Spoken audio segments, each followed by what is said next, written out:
Барлықтарыңызға қайырлы күн. Сіздермен мен бүгін амандасты құрағын үйрететін боламын. Және де лайфхактармен бөлісемін. Видеоның соңына дейін көріп, мені қолдауды ұмытпаңыздар.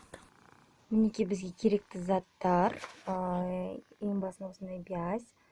Жаңағыдай қалыңырақ түрі керек болады. Бұндай марля деп айтады, бөз деп айтады. Әр жерде әртүрлі айтып жатады. Сол биязды алып, ортасына былай белгілейміз. Құрағын түзу шығу үшін. Және де бізге осындай размерде маталарды дайындап қырқып аламыз. Орталарынан бөлеміз, яғни. Мына жерде 4 сантиметрліктен, көктен екеу, ақтан екеу, 4 сантиметрлікті кеспейсіздер.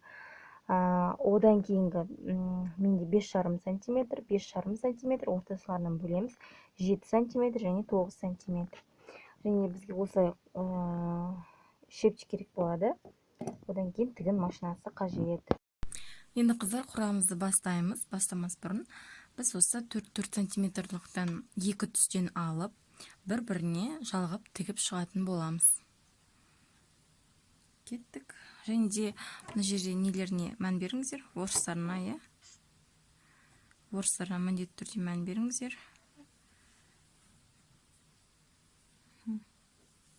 Осыларды біріктіріп аламыз. Закрепка жасаймыз.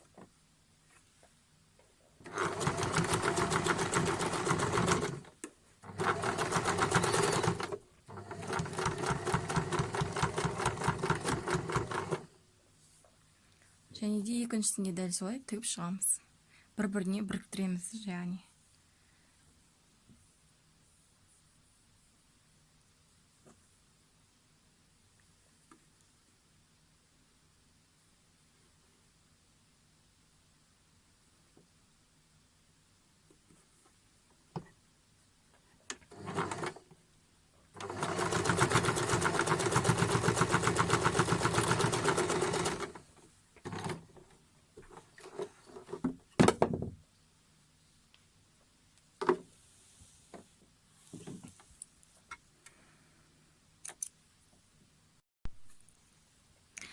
Одан кейін қыздар, мынау бияз матамызды алып, ортасын белгіледік қой, тура сол ортасына осы жаңа тіккен екеуін былай біріктіріп тігеміз. Енді қараңыздар, мына жерде басы көк болып тұр бізде. Мінекей, иә? Мына. Ал мына жақта былай емес, былай тігеміз. Яғни біреусі мына жағы көк болу керек та, мына жанындағысы ақ болу керек.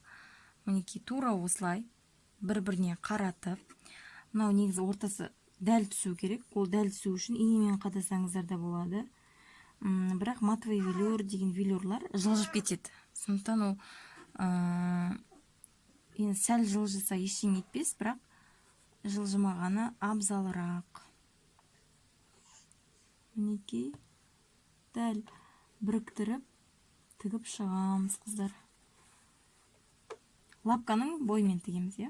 Лапканың бойымен.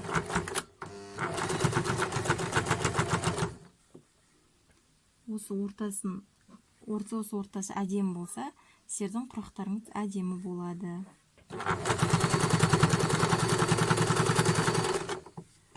Кәні ашып көрейік. Мінекей. Дәлме-дәл түсті. Мына. Шахматный сияқты болып түсу керек мұнда былай. Мына жерде тіккен кезде былай орталарын ашып тігу керек еді. Менде кетіп қалды. Енді келесі ары қарай жалғастырамыз. Келесі бөлігі, қыздар, былай жалғасады. Сіздерде екеуінен бәрін алдыма қойып алайыншы. Мына жерде көк тұр ғой, мына жерде көк бұрышымызды құрадық, е. Енді одан кейін де жалғасы көк болу керек. 5-5 салған көлемде соны тігіп шығамыз мұнда, көкті. Көк түстен тігіп шығасыздар. Енді сіздер қандай түстен тігесіздер білмеймін. Мен балам сәлем айтып отыр сіздерге.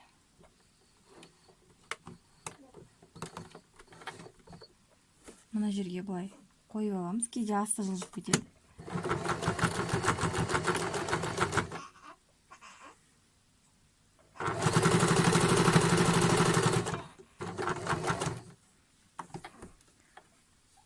мінекей тігіп алдық. Мынау көк түсте болды. Енді келесі бізде қандай түс? Ақ түс. Сондықтан да ақ осы үшбұрыштыны жалғаймыз.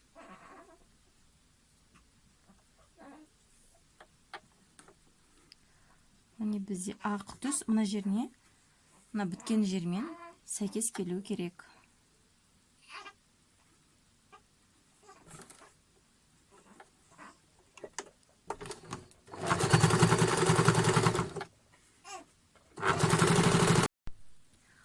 Енді біз ақты тіктік, келесі бізде клеткамыз көк цветтен, сондықтан да көкті ары қарай жалғап тігеміз. Мінекей.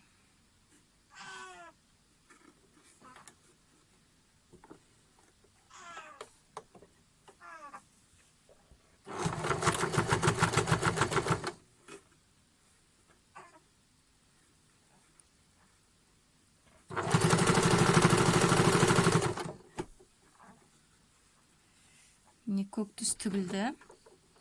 Енді келесі бізде ақ түс. Ақ түсті тігіп шығамыз. Сонымен бізде бірінші қатар бітеді. Келесі екінші қатардан бастаймыз қазір.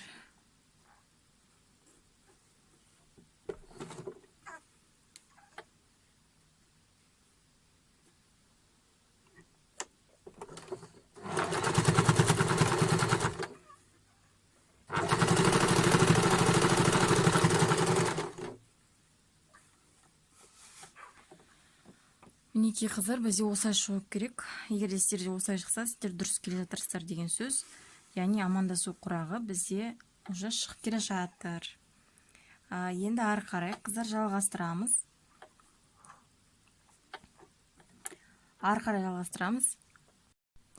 Енді қыздар одан ары жалғастырамыз. Енді бізде ақпен бітірдік, мына жерге дейін келдік, е. Енді одан кейін тағы оны ақпен жалғастырамыз. Енді қараңыздар, мінекей оның үстіне, енді 7 сантиметрлік ағымызды қойып, ары қарай тағы да жалғастырып тігеміз. Мінекей жалғастырып тіккен кезде мына үстінен былай өтіп кеттіңіздер, ана жаққа қарай кетіп қалмаңыздар.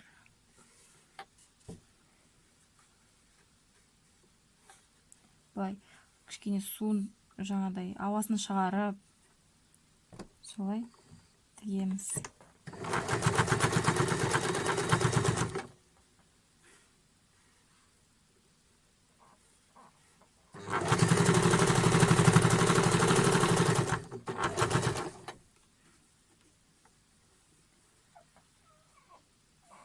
Мінекей, енді көкті ары қарай жалғастырамыз. Бұлар 7 сантиметрлік көкпен ақтар. Шатастырып алмаңыздар, е. Енді көкті тігеміз қазір.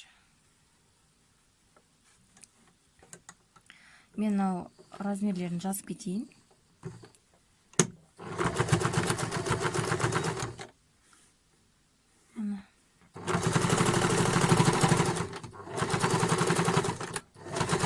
Тіпті мүлдем тігіп көрмесеңіздер де, бұл құрақ сіздерде міндетті түрде шығу керек. Бірінші тіккеннен ақ.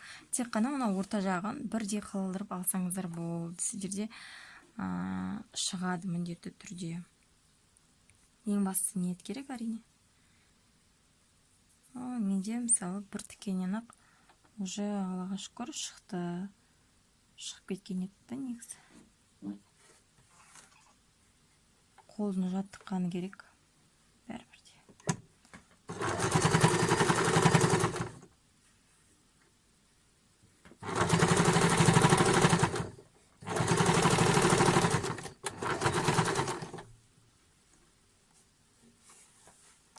Енді көкпен аяқтаймыз, сонымен бұл неміз бітеді.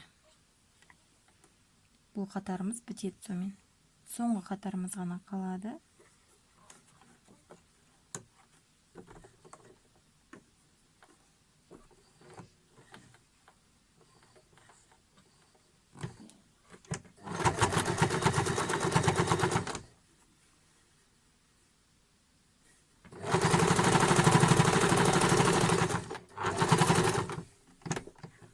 Мінекей, қыздар.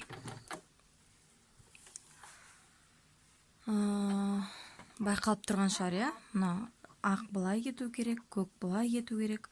Енді тағы да жалғастырамыз. Енді ақты жалғастырамыз. Мына енді келесі қатар 9 сантиметрліктер. Мынаны былай жіпті ұзын қылмай-ақ, былай-ақ тігіп жіберсеңіздер болады. Былай тігіп жіберсеңіздер болады да. Жіпті ұзын қылмай мен кетіп қалдым тігемін деп.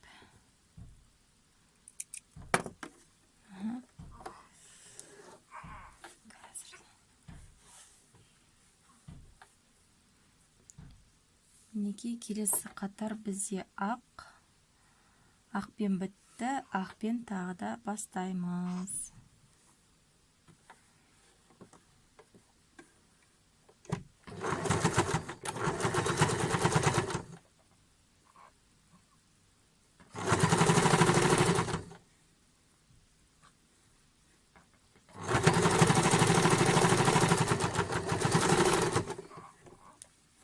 Мінекей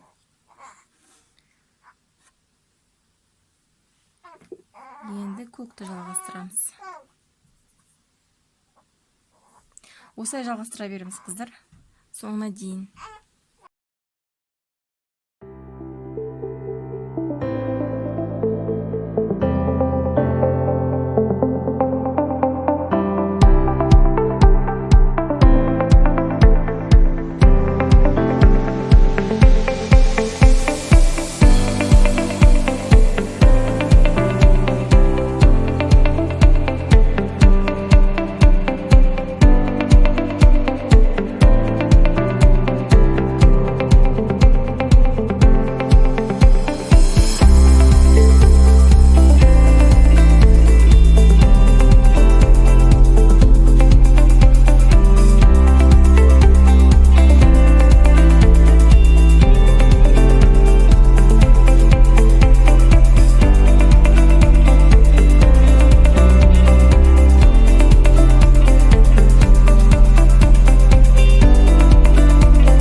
Мінекей қыздар, біз құрағымызды тігіп болғаннан кейін қараңыздар қалай әдемі шықты.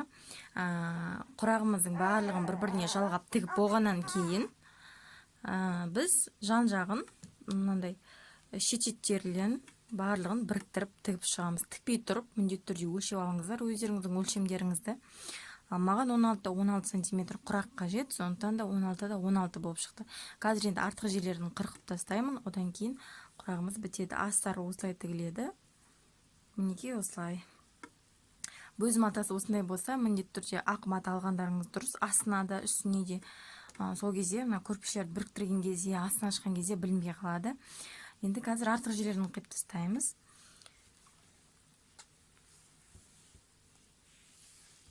Қыздар, мен бір лайфхак айтатын болсам, енді бір мүмкін лайфхакқа да саналмайтын шығар. Сіздер мысалға бір мозаика құрақ көрпешесін жасайтын болсаңыздар, немесе жаңағыдай радуга көрпешесін жасайтын болсаңыздар, бұл ұлудыңыз дейді, енді амандасу құрағы дейді, әртүрлі түстен жасасаңыздар болады.